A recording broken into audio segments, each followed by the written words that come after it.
Rowdy குரூப்ல போய் நம்ம சிக்கிக்கிட்டோம், ಇನಿಮೆ ಟ್ರೈನ್ಲೆ ಯಾವ್ದು ಸಾವು ಅಂತ ಹೇಳ್ಬಿಟ್ಟು ರೈಲ್ವೆ ಟ್ರ್ಯಾಕ್ ನಡೆದು ಹೋಗಿದ್ದೆ. ಹೆಂಗೋ ರೈಲ್ವೆ ಒಂದು ಟ್ರ್ಯಾಕ್ ಅಲ್ಲಿ ನಡ್ಕೊಂಡು ಹೋಗ್ತಾರೆ. ಹೆಂಗಾದ್ರು ಒಂದು ಟ್ರೈನರ್ ಬರ್ಲಿ, ನಾ ಸತ್ತೋಗ್ಲಿ ಪರವಾಗಿಲ್ಲ. ಹೆಂಗೋ ನಮ್ಮ ಅಪ್ಪ ಅಮ್ಮ ಬಸ್ ಸ್ಟಾಪ್ ಅಲ್ಲಿ ಬಿಟ್ಬಿಟ್ರು. ನನಗಂತೂ ಯಾರು ಇಲ್ಲ.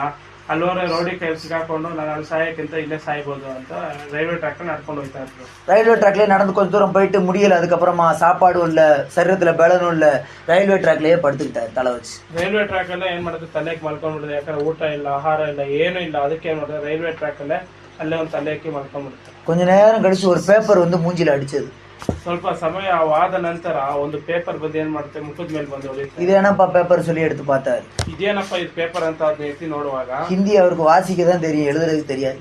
ಹಿಂದಿ ವಾಸಿಪಾರು, ಓದಕ್ ಮಾತ್ರ ಗೊತ್ತು, ಆದ್ರೆ ಬರೆಯೋದಕ್ಕೆ ಗೊತ್ತಿಲ್ಲ. ಅಪ್ಪ எடுத்து படிக்க ஆரம்பிச்சாரு. ಅವಾಗ ಎತ್ತಿ ಏನ್ ಇದು ಪೇಪರ್ ಅಂತ ಎತ್ತಿ ಓದೋಕೆ ಪ್ರಾರಂಭ ಮಾಡಿದ್ರು. ಯೇಸು ಉன்னை நேசிக்கிறார், ಯೇಸು ಸ್ವಾಮಿ ನಿಮ್ಮನ್ನು ಪ್ರೀತಿಸುತ್ತಾನೆ. ಹಿಂದಿல இருக்குது.